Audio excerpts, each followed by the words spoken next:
नमस्कार मित्रों, एक बार फिर से आपका स्वागत है एक्सीलेंट क्लासेस विद स्वतंत्र में। कल जैसा कि हमने बताया था घातांक पे चर्चा हुई थी, घातांक के जो है कॉन्सेप्ट पे चर्चा हुई थी। हाँ, एक चीज मैंने कल आप जो है अपना वीडियो खुद ही देख रहा था, तो कॉन्सेप्ट नंबर 5 पे जाएंगे तो एक चीज थोड़ी सी गलती हो गई है, मानवीय त्रुटियां हैं, हो जाती हैं। x की पावर जब m लिखा गया था तो वहां पे लिखा गया था 1/x की पावर m, यहाँ तक सही था। फिर इसके बाद जब x की पावर -m लिखा गया था तो यही चीज यहाँ पे लिख दिया गया था x की पावर -m। ये माइनस नहीं लिखना है। जब ये नीचे जाएगी, जब ये पावर x की पावर -m नीचे जाएगी तो ये हो जाएगी प्लस में। चलिए देख लीजिएगा, सुधार कर लीजिएगा अपने हिसाब से। बाकी समझ तो गए ही होंगे, भाषा से ही समझ गए होंगे क्या करना है, लेकिन गलती हुई थी, मेरे नज़र में आई तो मैंने सोचा बता दिया जाए तो ज़्यादा अच्छी बात है। चलिए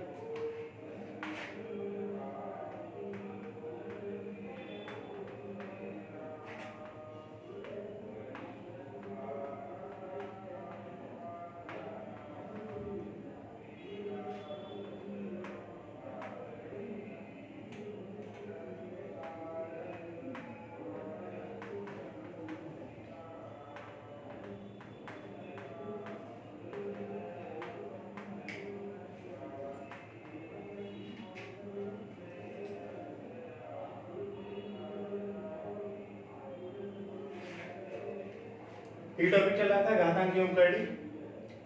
घातांक में सारी चीजें कॉन्सेप्चुअल हो चुकी थी, जितने कॉन्सेप्ट थे सारे बता दिए गए थे कल। आज हम चर्चा करेंगे करड़ी की। चलिए सबसे पहले हम जानते हैं करड़ी होती क्या है, करड़ी किसे कहते हैं। करड़ी का मतलब होता है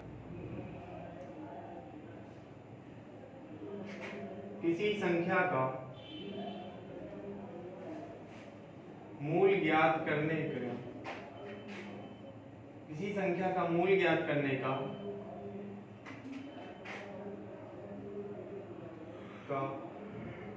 सांकेतिक चिन्ह क्या कहलाता है। सांकेतिक चिन्ह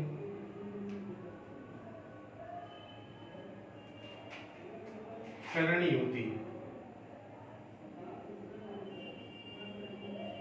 करड़ी की साइन ऐसे लगती है, अभी इस पे कुछ भी नहीं लगा रहे हैं, ना 2 है ना 3 है ना 4 है, बस करड़ी का साइन ऐसे लगता है।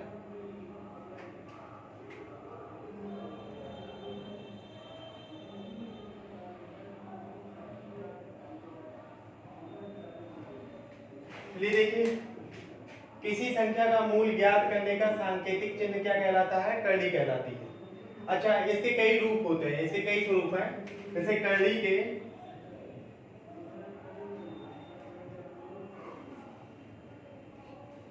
कई रूप होते हैं। कैसे होता है इसको हम देखिए, स्क्वायर रूट में यहाँ पे देखिए, इसके नुकीले भाग में कुछ चीजें इसके नुकीले भाग में होती हैं, ये जो कि करणी की घात होती है। जो नुकीले भाग में जो संख्या रहेगी वो क्या रहेगी, करणी की घात रहेगी। और जो बीच में करणी के अंदर रहेगी उसको कहते हैं हम करणीगत संख्या। अगर मान लीजिए करणी के नुकीले भाग में a है और करणी के अंदर में क्या है, b है, तो करणीगत संख्या क्या होगी, b। करणीगत संख्या क्या होगी, b। इसको कहेंगे b को करणीगत संख्या। और करणी की घात क्या होगी आपकी, करणी की घात क्या कहलाएगी, b, सॉरी a।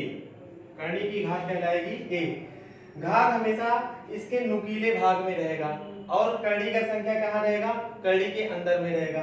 जैसे मान लीजिए यहाँ पे कोई संख्या है स्क्वायर रूट 4, इसका मतलब 4 क्या हुआ, करणीगत संख्या हुई। 4 क्या हुआ, करणीगत संख्या हुई। और 4 पे क्या लगा, स्क्वायर रूट लगा है, तो इसका करणी की घात क्या हो जाएगी, इस करणी की घात हो जाएगी 2। उम्मीद करता हूं समझ गए होंगे।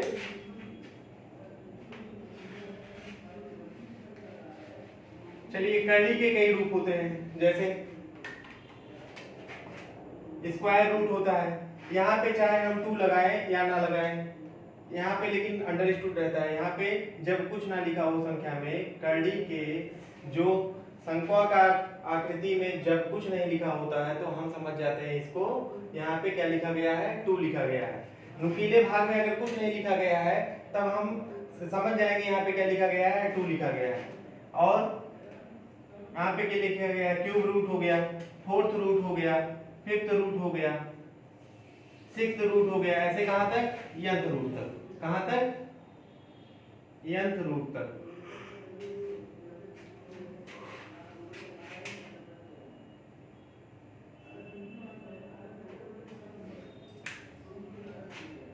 चलिए देखते हैं फिर आगे।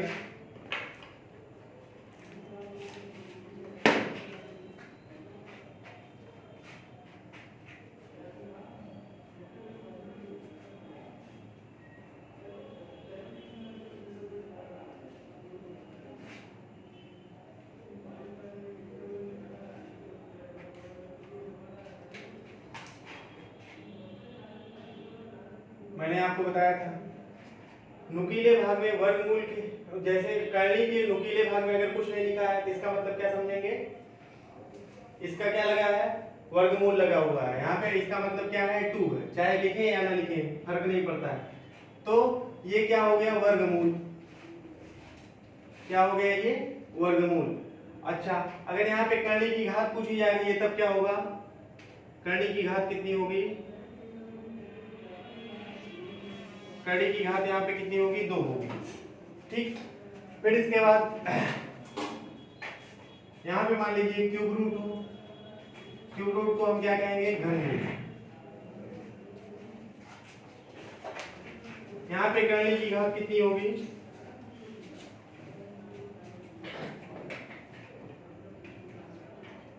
3 होगी।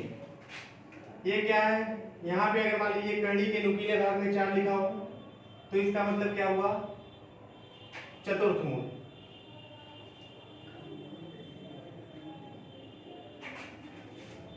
यहां पर करनी की घात क्या होगी,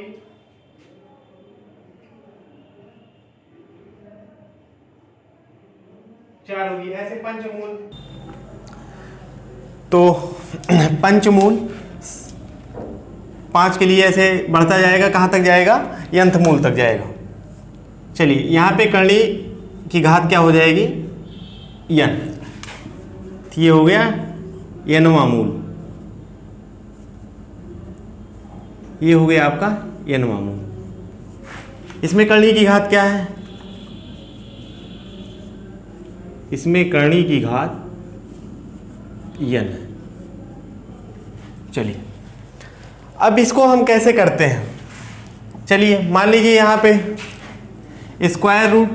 अच्छा, एक चीज़ आप लोग और भी ध्यान दीजिएगा, अगर नुकीले पार्ट के अंदर यहाँ पे 2 लिखा है इसका मतलब होता है करनी की घात क्या है, 2 है। 3 लिखा हो तो 3 है, 4 लिखा हो तो 4 है। लेकिन कभी कभार क्वेश्चन ऐसे लिख के आता है तो बच्चे बड़ा कंफ्यूज रहते हैं। इसको करनी की घात 2 मत समझिएगा, ये इसका कोफिशिएंट है, इसका मतलब इसके बीच में क्या लगा है, गुणा लगा है।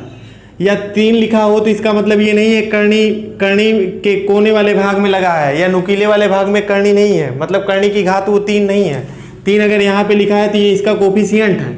मान लीजिए बीच में डॉट का भी निशान नहीं लगा है, तो अगर 3 और √16 लिखा है तो इसका ये मतलब हुआ √16 का क्या है, 3 गुणनखंड है इसका, इससे गुणा किया गया है, ना कि ये करनी की घात है। ये 2 के अलावा अगर करनी में कुछ लिखा जाएगा तो यहाँ पे करनी के नुकीले वाले भाग में ये चीज़ लिखी रहती है, तो इससे कंफ्यूज मत होइएगा आप लोग। चलिए जैसे अगर मान लीजिए यहाँ पे हम मान लेते हैं इसके अंदर यक्स है, इसको किस तरीके से लिख सकते हैं, यहाँ पे लिखा है स्क्वायर रूट यक्स। इसको और क्या तरीका है इसको लिखने का, जैसे यक्स की पावर हम क्या लिख सकते हैं, इसको 1/2। जैसे करनी स्क्वायर रूट में क्या आता है, करनी के नुकीले भाग में क्या आता है, 2 आता है। इस करनी को हटा के हम इसको किस तरीके से और लिख सकते हैं, यक्स की पावर 1/2। चलिए ऐसे इसको क्या लिख सकते हैं, मान लीजिए क्यूब रूट हो और करनी का संख्या कितनी हो, यक्स हो, तो इसको हम किस तरीके से लिख सकते हैं, यक्स की पावर 1/3। क्यूब रूट को हटा के और इसका क्या कर देंगे, ऊपर 1 बाई इसकी पावर लिख देंगे 1/3 यक्स की पावर। ऐसे फोर्थ में भी करेंगे तो यक्स की पावर कितनी हो जाएगी 1/4। ऐसे n में करेंगे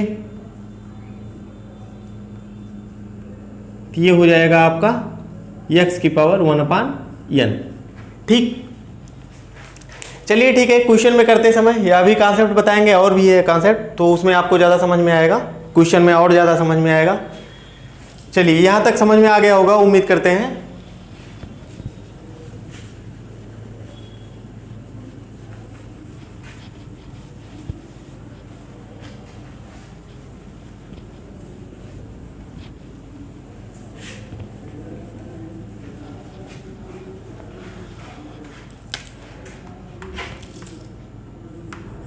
करणी दो प्रकार की होती है, करणी दो प्रकार की होती है सामान्यतः।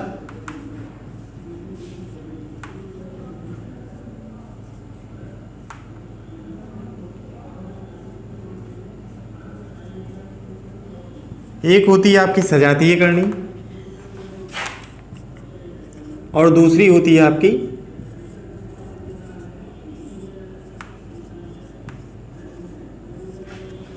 विजातीय करणी।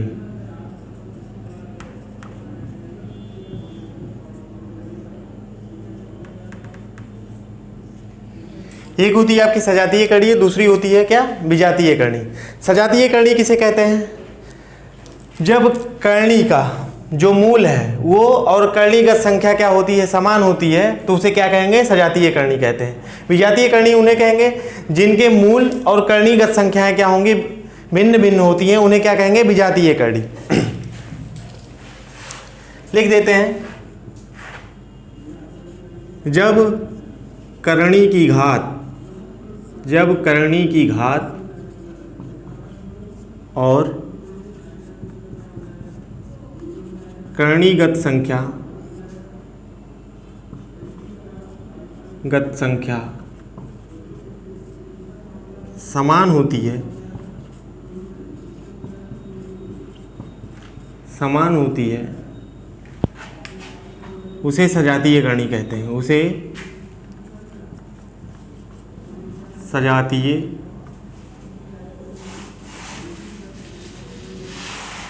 करणी कहते हैं। जैसे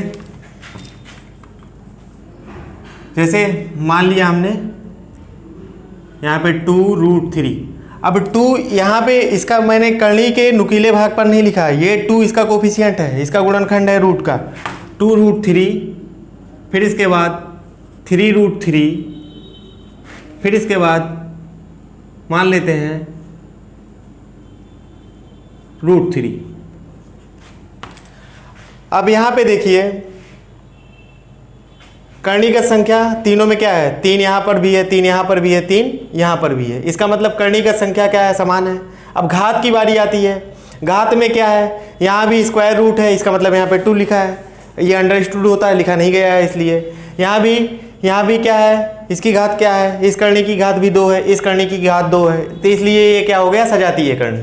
चलिए विजातीय करणी क्या होती है, सेम इसका उल्टा होता है, जब किसी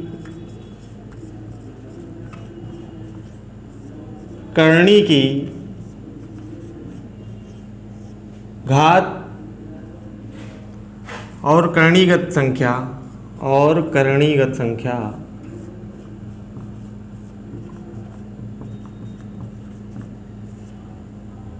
असमान होती है, असमान का मतलब भिन्न भिन्न होती है, उसे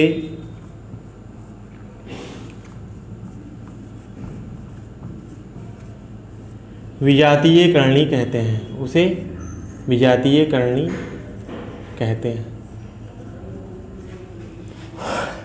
जैसे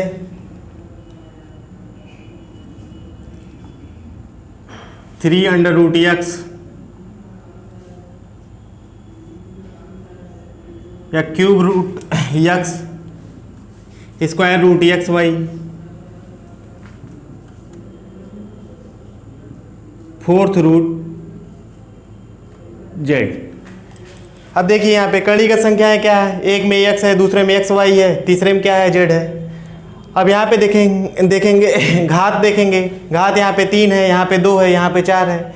ये तीनों क्या है, भिन्न भिन्न है और असमान है, इसीलिए ये क्या हो गई, विजातीय करणी। अच्छा, इन दोनों में जो कॉमन चीज़ें होती हैं, सिर्फ हमारे समझाने का मतलब सिर्फ इसमें ये है, एक कॉमन चीज़ दो ये होती हैं। जैसे इन करणी में, सजातीय करणी में, सजातीय जब करणी रहेंगी तो उनको जोड़ भी सकते हैं और घटा भी सकते हैं। विजातीय करणी को ना जोड़ सकते हैं ना घटा सकते हैं। कैसे? जैसे मान लीजिए सजातीय करणी है, रूट x प्लस आपने लिख दिया रूट x, तो इसको क्या लिख सकते हैं आप, 2 रूट x। अगर इसमें भी नहीं समझ में आ रहा देख लीजिए, रूट x आपने कॉमन ले लिया तो यहाँ पे 1 + 1 मिला ना आपको, फिर रूट x इंटू कितना हो गया, ये 2 का टू क्या हो गया, इससे मल्टीप्लाई हो जाएगा तो ये मान कितना आ जाएगा ऊपर, 2√x। लेकिन विजातीय करणी की जहाँ बात आएगी, विजातीय करणी में क्या है,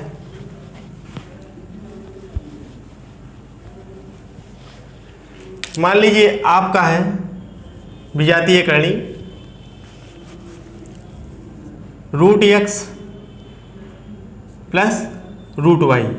इसको आप जोड़ नहीं सकते हैं, इसको आप क्या करेंगे, जोड़ नहीं सकते हैं, ये काम आप कर नहीं सकते हैं विजातीय करणी में। तो इसको क्या लिख दिया जाएगा, सेम एज इट इज लिख दिया जाएगा, √x प्लस √y। चलिए घटाने की बात जहाँ पे आती है,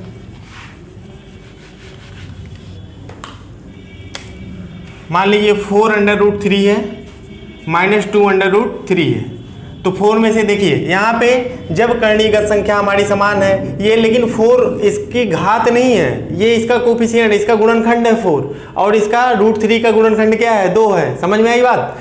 तो यहाँ पे हम क्या कर सकते हैं, 4 में से 2 घटाएं, जब करणीगत संख्या समान है तब, जब समान है तो इसका गुणनखंड क्या कर देंगे, घटा देंगे आपस में। 4 में से 2 गया 2√3।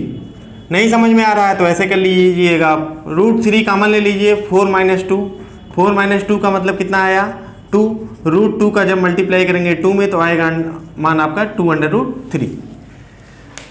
चलिए यहाँ तक हो गया, और कुछ चीज़ें देख लेते हैं।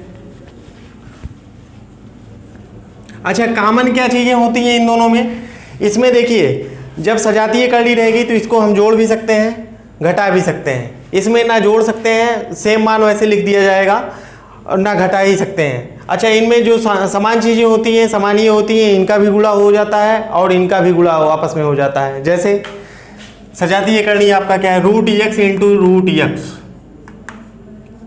इसको हम क्या लिख सकते हैं, रूट के अंदर x गुणे x लिख सकते हो, बिना संदेह √x गुणे x लिख सकते हो। तो इसका मान कितना आ जाएगा, रूट के अंदर x² आ जाएगा, जो कि इससे करने से कट जाएगी, x आ जाएगा। ऐसे मान लीजिए अगर आपकी विजातीय करणी हो, यहाँ पे x लिखा हो और यहाँ पे गुणे क्या हो, y लिखा हो, तब इसका भी गुणा किया जा सकता है। रूट के अंदर x और y का गुणा हो जाएगा और ये रूट के अंदर टोटल मिलके x y बन जाएगा। ठीक, समझ में आई बात?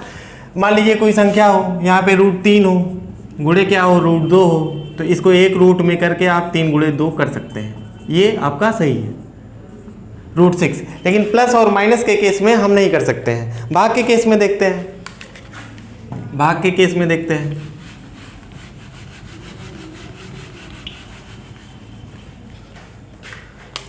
भाग के केस में भी मान लीजिए आपका 6√x हो और डिवाइडेड बाई 2√x हो, ये आपका क्या है, सजातीय करणी है, करणीगत संख्याएं बराबर है, तो और घात भी इसकी बराबर है, तो यहाँ पे क्या करेंगे, 6√x अपान क्या लिख सकते हैं, 2 × √x। इसको क्या कर सकते हैं, 6/2, फिर इसके बाद क्या कर सकते हैं, करणी के अंदर x/x लिख सकते हैं, x कैंसिल, 2 3 जा 6, 2 3 जा 6, आंसर कितना आ गया आपका 3। 3 × 1 = कितना आ गया, 3। इसका मान आया √1/1 का √1 ही होता है, तो 3 × 1 कितना मान आ गया आपका 3। विजातीय करणी में क्या है, मान लीजिए आपका 8√x भागे कितना है 4√y। तो यहाँ पे आप क्या कर सकते हैं, 8√x को किससे भाग देंगे, 4√y से। चलिए संख्या को संख्या से काटेंगे और ये तो कटेगा नहीं, इसको एक रूट में 8/4 इसको क्या लिख सकते हो, 8/4 टू यक्स अपन क्या लिख सकते हो, y लिख सकते हो। तो 4 1 जा 4, 4 2 जा कितना आया 8, तो इसको ऐसे लिख सकते हो 2√x/y। ये आपका आंसर आ गया। तो सजातीय विजातीय में हम क्या कर सकते हैं, गुणा भी कर सकते हैं और भाग भी कर सकते हैं। विजातीय में चीज़ों को ना जोड़ सकते हैं, वैसे एज इट इज जो वैल्यू रहेगी उसको ऐसे ही लिख देंगे, √x प्लस अगर √y है तो उसको हम ऐसे आंसर में क्या लिखेंगे, √x प्लस √y लिखेंगे, या √x माइनस √y है तब हम क्या लिखेंगे, वैसे एज इट इज आंसर लिखेंगे √x माइनस √y। चलिए और कुछ देखते हैं आगे कॉन्सेप्ट।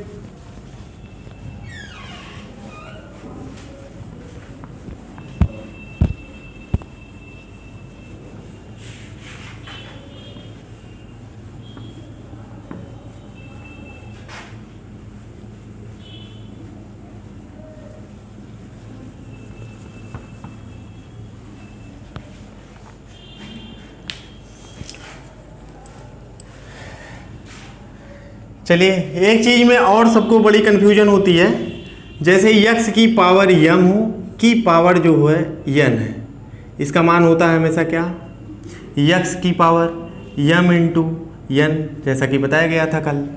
अच्छा इसको हम और कैसे लिख सकते हैं, इसको ऐसे लिख सकते हैं x की पावर n की पावर कितना m भी लिख सकते हैं, बोलिए लिख सकते हैं ना। अच्छा चलिए x की पावर, चलिए हम किसी न्यूमरल वैल्यू लेते हैं कोई, फॉर एग्जांपल मान लीजिए ये 2 की पावर 3 की पावर यहाँ पे कितना हो 2, ठीक। तो इसकी भी वैल्यू सेम यही इतनी आनी चाहिए, इसकी भी वैल्यू यही इतनी आनी चाहिए। तो 2 की पावर 3 जब हम ब्रैकेट के बाहर स्क्वायर लगा हो और उसका स्क्वायर अंदर का स्क्वायर क्या करेंगे, इसका गुणा करेंगे, तो 2 की पावर 3 गुणे 2 ये क्या हो जाएगा, 2 की पावर 3 गुणे 2 हो जाएगा।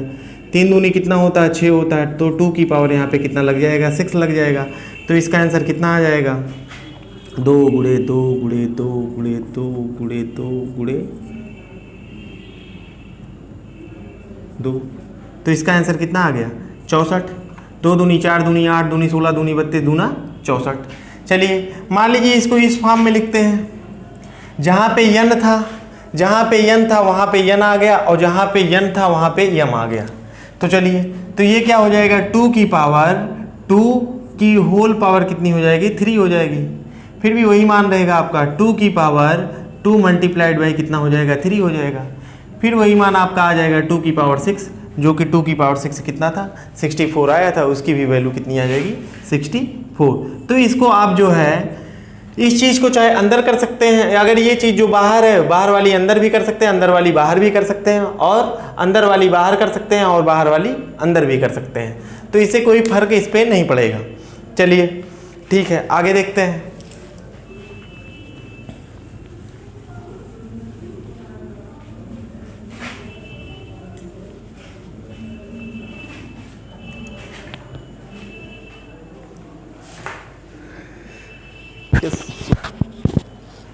चलिए इस फार्मूले पे एक दूसरा एग्जांपल देखते हैं। इसको मैंने अभी आपको बताया, अभी मैंने प्रूव भी किया। x की पावर n को x की पावर mn, और इसको इक्वल टू क्या लिख सकते हैं x की पावर n की होल पावर m लिख सकते हैं। चलिए देखते हैं। मान लीजिए ये क्यूब रूट आपका कितना हो x स्क्वायर, ठीक, क्यूब रूट x स्क्वायर, इसको हम क्या लिख सकते हैं x स्क्वायर की पावर 1/3 लिख सकते हैं। सहमत हैं आप? अब देखिए, अब अगर हम इसको सॉल्व करेंगे तो ये कितनी वैल्यू इसकी आएगी। देखिए इसका स्क्वायर x का स्क्वायर है, इसका होल स्क्वायर 1/3 है। जब इसमें गुणा होगा तो ये क्या इसमें क्या होगा, गुणा होगा घात में आपस में, तो यहाँ पे क्या हो जाएगा x की पावर 2 इंटू 1/3, या इसको क्या लिख सकते हैं x की पावर 2/3, या और क्या लिख सकते हैं, इसको ऐसे भी लिख सकते हैं क्यूब रूट x का स्क्वायर भी लिख सकते हैं। ठीक, समझ में आया कैसे? अरे भाई x की पावर 1/3 है, x की पावर 1/3, इसको और क्या लिख सकते हैं, x की पावर 1/3 की पावर 2 लिख सकते हैं, लिख सकते हैं। x की पावर 1/3 को क्या लिख सकते हैं, क्यूब रूट x लिख सकते हैं, नहीं लिख सकते हैं, लिख सकते हैं। तो इसके स्क्वायर लगा देंगे इसके ऊपर, बस खत्म, वही चीज़ है आपकी। समझ में आई बात? इसको इस फॉर्म में भी लिख सकते हैं। चलिए x की पावर m है, यहाँ पे क्या था, मान लीजिए x की पावर m है और ये x की पावर क्या है, ये x की पावर m है और x की पावर ये क्या है, n है। अब इसको हम कैसे लिख सकते हैं, ऐसे लिख सकते हैं 2 की पावर 1/3 का होल स्क्वायर लिख सकते हैं। n m पे चला गया, m n पे चला आया। इसको फिर क्या कैसे लिख सकते हैं, 2 की पावर 1/3 को क्या लिख सकते हैं, क्यूब रूट 2 लिख सकते हैं, नहीं लिख सकते, लिख सकते हैं। पूरे का स्क्वायर लगा है, पूरे का स्क्वायर लगा देंगे। इसको इस तरीके से भी दोनों चीज़ों को देखिए, इसको जब सॉल्व किए फिर भी वही मान आया, इसको जब सॉल्व किए तो फिर भी वही मान आया। तो इन चीज़ों को क्या कर सकते हैं, एक दूसरे फॉर्म में कन्वर्ट कर सकते हैं। हमेशा चीज़ों को ध्यान में रखते हुए जहाँ पे हमें क्या सूटेबल लगेगा जो, उस हिसाब से कर लेंगे। चलिए देखते हैं फिर आगे। अब क्वेश्चन पर आते हैं, कड़ी और घातांक के क्वेश्चन को देखा जाएगा, तब आपको ज़्यादा समझ में आएगा, उम्मीद करता हूँ। जितना कॉन्सेप्ट बता दिया गया इसको बड़े ध्यान से देख लीजिएगा, 1-2 बार देख लीजिएगा, नहीं समझ में आता 3-4 बार देखिएगा, लेकिन देखिएगा ज़रूर इसको। ये कॉन्सेप्ट ऐसा बताया गया है कि सब एकदम ओरिएंटेड है, एग्जामिनेशन ओरिएंटेड है। जिसको ये चीज़ें समझ में आ गई तो फिर उसको क्वेश्चन पे बहुत ज़्यादा काम नहीं करना है, बहुत अच्छे से समझ में आएगा। सारे क्वेश्चन बहुत धड़ाधड़ लगाओगे आप। चलिए क्वेश्चन देखते हैं। छोटा सा क्वेश्चन, जैसे यहाँ पे क्या है, 81 की पावर 3/4। चलिए इसको कैसे सॉल्व करेंगे। 81 है, 81 को हम जान रहे हैं किसकी पावर है, ये 9 की पावर है। और किसकी पावर हो सकती है, 3 की पावर हो सकती है। तो यहाँ पे आप क्या लिखेंगे, 3 की पावर 4 लिख सकते हैं कि नहीं लिख सकते हैं, बोलिए, लिख सकते हैं। 3 की पावर 4 की पावर कितनी है, 3/4। अब मैंने क्या बताया था, पावर की पावर क्या होगी, गुणा होगी। तो यहाँ पे 3 की पावर 3 की घात 4 गुणे 3/4, 4 कैंसिल। अब यहाँ पे कितना आ गया, 3 की पावर 3 बराबर कितना हो गया, 3 गुणे 3 गुणे 3, कितना आ गया, 3 त्रिका 9 त्रिक 27। चलिए कुछ क्वेश्चन और देखते हैं, कुछ क्वेश्चन और देखते हैं।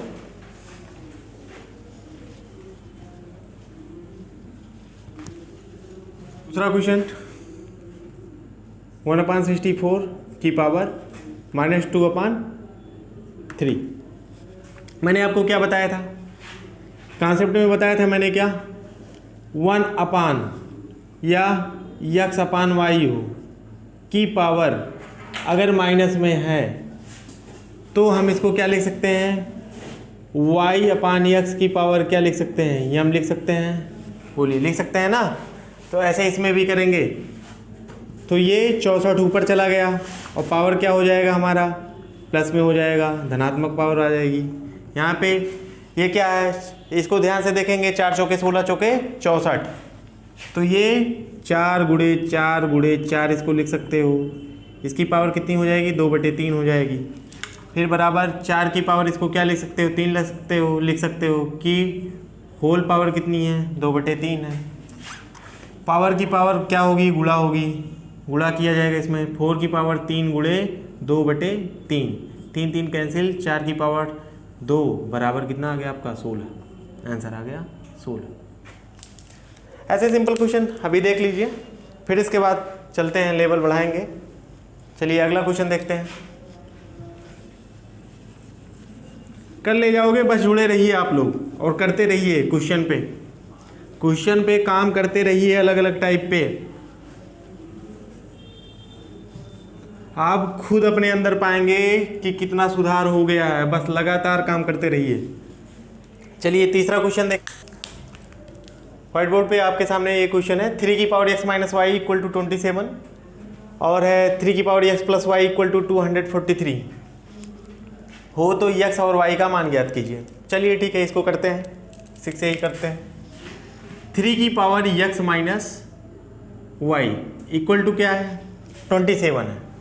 इस 27 को हमें क्या बनाना है, इसका बेस हमें 3 बनाना है, और हम ये जान रहे हैं 3 × 3 × 3 कितना होता है 27। तो ये 3 की पावर कितनी हो जाएगी, 3 हो जाएगी। भाई 27 का मान क्या आता है, 27 इक्वल टू ऐसे भी लिख सकते हो ना, 3 × 3 × 3। तो ये क्या हो गया 3 की पावर 3। तो यहाँ पे क्या लिख सकते हो 3 की पावर 3। अब देखिए जब हमारा बेस, जब हमारा आधार समान हो तो घातें भी आपस में क्या हो जाती हैं, समान हो जाती हैं। समझ में आई बात। जब हमें के x माइनस वाई की वैल्यू मालूम करनी है, 3 को हटा दीजिए। जब आधार समान है तो घातें भी आपस में क्या होंगी, समान होंगी। तो x minus Y equal to कितना हो गया 3। चलिए दूसरे इक्वेशन में देखते हैं। 3 की पावर यहाँ पे क्या है, 3 की power x plus Y equal to कितना है 243। चलिए 243 का आधार क्या आएगा, 3 आएगा। 3 की पावर अगर हम 5 करेंगे तो हमें मिल जाएगा क्या 243 मिल जाएगा। देखिए अगर आपको यहाँ पे समस्या जैसे नहीं मालूम है, आपको 3 की पावर कितना करेंगे तब 243 आएगा, तो कोई बात नहीं, आप इसका फैक्टराइजेशन यहाँ कर लीजिएगा, यहीं से शुरू कर दीजिएगा। जिस नंबर से भी जा रहा हो उसी से करना शुरू कर दीजिएगा। सिंपल लॉजिक है। अगर नहीं याद है या नहीं आ रहा है तो यहाँ से फैक्टराइजेशन जब करना शुरू करेंगे, देखिए 4 2 6 3 9, 2 से कटेगा नहीं ये संख्या किससे कटेगी, 3 से कटेगी। 3 से कटिए, 3 × 24 3 × 1 = 3। फिर देखिए छोटी होगी, आप समझ गए होंगे। 3 की पावर यहाँ पे कितना होना चाहिए 4। 3 की पावर 4 कितना होता है 81 होता है। फिर इसके बाद भी नहीं समझ में आ रहा है तो चलिए और आगे बढ़ा लीजिए इसको।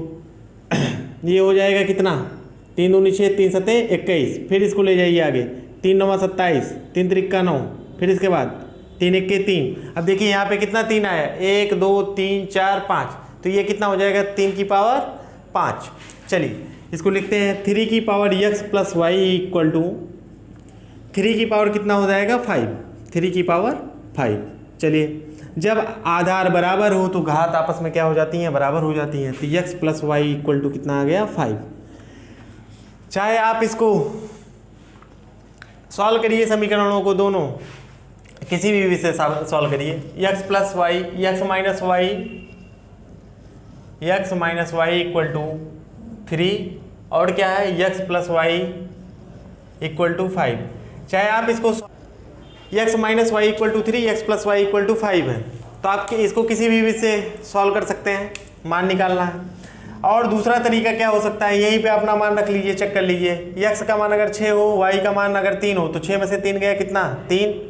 यहाँ पे तो चलिए ये इसको संतुष्ट कर रहा है, लेकिन दूसरी वैल्यू क्या संतुष्ट करेगी ये, यहाँ पे अगर 6 रखेंगे यहाँ पे 3 रखेंगे तो कितना आ जाएगा 9 आ जाएगा, जो कि गलत है। दूसरी वैल्यू चेक करते हैं। 4 में से 1 गया 3 और 4 1 5, यही आंसर हो गया आपका, यही आंसर हो गया। देखिए 4 में से 1 गया, कितना आ गया 3, जो कि है x माइनस वाई कितना आना चाहिए 3 आना चाहिए, और x प्लस वाई कितना आना चाहिए 5 आना चाहिए। तो 4 + 1 इक्वल टू कितना आया 5। ये ऑप्शन क्या कर रहा है, संतुष्ट कर रहा है। ये वैल्यू x और y की ये वैल्यू इस समीकरण को क्या कर रहा है, सेटिस्फाई कर रहा है। तो इसका मतलब ये आंसर हमारा सही है। और नहीं भी आता है तो आप इक्वेशन सॉल्व करिए,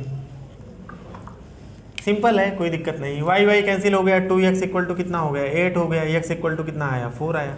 अब x का मान इसमें रख दीजिए, किसी भी इक्वेशन में रख दीजिए, चाहे पहले वाले में चाहे दूसरे वाले में। x का मान दोनों में आंसर सेम मिलेगा। x का मान चलिए पहले वाले में रख देते हैं, तो -4 है, ये माइनस हो गया 4, माइनस कितना है y इक्वल टू कितना है 3, minus Y equal to minus यहाँ पे 3 माइनस कितना हो गया 4, तो माइनस वाई इक्वल टू कितना है -1, माइनस माइनस कैंसिल, y की वैल्यू कितनी आ गई 1 आ गई। वैसे ऑप्शन से ही देख लें, ज़्यादा आसान होगा। चलिए ठीक है, आज की क्लास यहीं पर ख़त्म किया जाता है, और आगे ढेर सारे क्वेश्चन आएंगे, ढेर सारे क्वेश्चन इस पर सॉल्व कराए जाएंगे, कर्ण और घातांक के दोनों के मिला के। चलिए धन्यवाद, नमस्कार।